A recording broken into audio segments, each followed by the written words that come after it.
вам расскажу немножко о своей актуальной работе, что я сейчас делаю и для чего. Я сейчас последний, наверное, год работаю над абстрактной акварелью.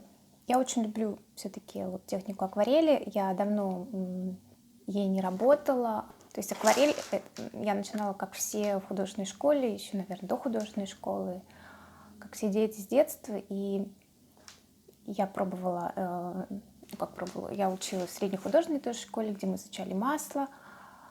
Я также работала иногда акрилом, и в художественно-промышленной академии мы работали акрилом. Но все-таки вот на сегодняшний день я очень люблю акварель за ее вот такую текучесть, легкость и то, что в акварели большой процент успеха, он происходит как-то случайно за счет каких-то непредсказуемых моментов. То есть где-то куда-то краска течет, не всегда ты можешь это контролировать, и мне это как раз нравится, что очень часто результат, он совершенно непредсказуемый, и когда я сейчас начинаю работать, я имею какую-то вроде бы идею в голове, пятен. Я сейчас работаю с абстрактной акварелью. Мне не нужны сейчас какие-то предметы, то есть я для себя этот этап уже прошла, фигуративной живописи. Мне это стало просто неинтересно, то есть я это не отрицаю, естественно. Каждый художник, он сам ставит себе задачи, да, которые ему интересны, и каждое направление имеет право на существование, естественно. Ну вот лично для меня фигуративная живопись потеряла свой интерес, то есть просто изображать предметы мне стало скучно. И как-то вот естественным путем я стала делать абстрактную живопись. И это одна из работ.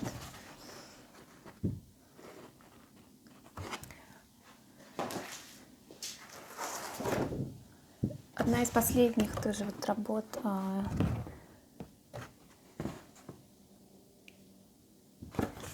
Какие задачи я ставлю себе здесь? Мне нравится работать с цветом, то есть я думаю, что это очевидно. Исходя из цвета, цветом для меня может послужить каким-то толчком, да, каким-то вдохновением, природный какой-то элемент, да, или просто какое-то впечатление, что-то увиденное. То есть что-то увиденное, я преобразую это как-то бессознательно, наверное, в цвет, в такой вот в пятна. И что еще мне интересно, вот, например, в этой работе мне было интересно создавать вот эту фактуру, текстуру, как правильно это назвать.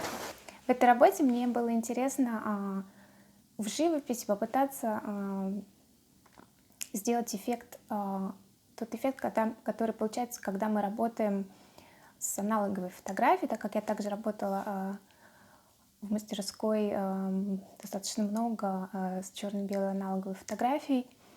Я печатала большие работы на свой диплом во Франции в этой технике. И вот эта работа с реактивом, какой-то момент случайности и момент проявления, как правильно сказать, с негатива, да, вот этот момент проявления, он для меня интересен. И это то, что я пытаюсь исследовать сейчас в акварели. То есть для меня всегда было интересно связь между живописью и фотографией, так как это обе одно произошло от другого, да, фотография, она все равно вышла из такой визуальной, да, считаюсь, визуального искусства. Это тоже такая двумерная графическая техника. И,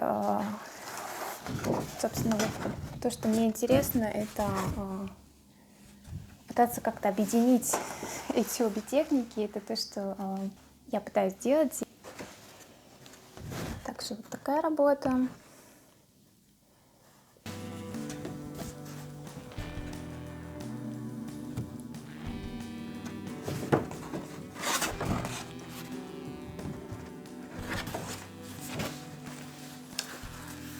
Эта работа у меня уже оформлена в рамку.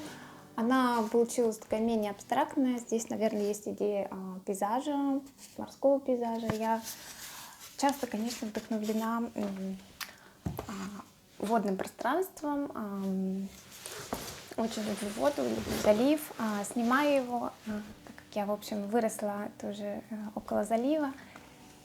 Это, конечно, тоже влияет на мое творчество. И у меня есть потребность всегда быть периодически рядом с какой-то водой, особенно с морем.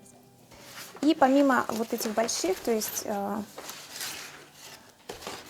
работ, да, чтобы к ним прийти, нужно вести тоже работу в более мелких форматах. То есть я делаю много таких эссе, небольших форматов, где я пробую различную бумагу, пробую краску, тестирую, да, что получается. Одна из моих любимых тоже работ, которая, в принципе, на не очень хорошей бумаге сделана, и я ее смывала несколько раз, и этот эффект как раз мне и понравился. Эффект такой какой-то бумаги, которая уже претерпела какие-то изменения, и она становится несовершенной. То есть это, наверное, тоже тот момент, который мне нравится в живописи. Элемент несовершенства и элемент случайности. Вот такие тоже были эксперименты.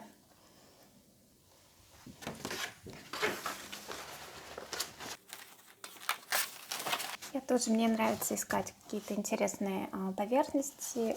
Эта фактура, она получается за счет пластика, который мы оставляем на мокрой бумаге. Вы можете тоже попробовать этот эффект. У меня, кстати, есть одно видео, которое сейчас куда-нибудь я его присоединю, где показано, как создавать такой эффект. Очень увлекательное занятие, особенно, мне кажется, понравится детям тоже. Ну вот в 2 словах, наверное, то, чем я сейчас занята. Одно из направлений, так как одновременно, конечно, я работаю всегда с фотографией и с видео, и, в общем, такой я мультидисциплинарный художник. Если есть какие-то у вас вопросы или комментарии, оставляйте их, конечно, буду рада ответить. Не бойтесь экспериментировать, не бойтесь каких-то новых подходов, изобретайте. Я считаю, искусство, оно всегда должно идти вперед и развиваться, и поэтому нужно, конечно, смотреть назад, но нужно иногда и забыть все, что вы видели, и просто следовать тому велению души, да, то, что вы хотите сделать в данный момент. И даже иногда это может казаться глупым и бессмысленным, не нужно об этом думать, нужно отключить мозг и просто позволить себе сделать какую-то вещь, какой-то эксперимент, работу, эскиз, рисунок, что угодно, какой-то опус, который, возможно, выведет вас на совершенно новую дорогу в вашем творчестве. Такой мой посыл. И до встречи. Удачи!